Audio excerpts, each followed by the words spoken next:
Não, não. Abre aqui debaixo da mesa, debaixo da mesa. Não, explode, mas eu seguro.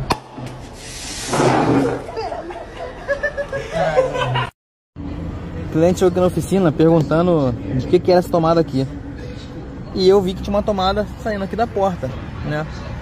Eu acho que todo ser humano curioso faria a mesma coisa do que eu. Encaixaria a tomada aqui no lugar. Pra minha surpresa, quando encaixa a tomada, olha o que acontece. Quando você inverte a tomada,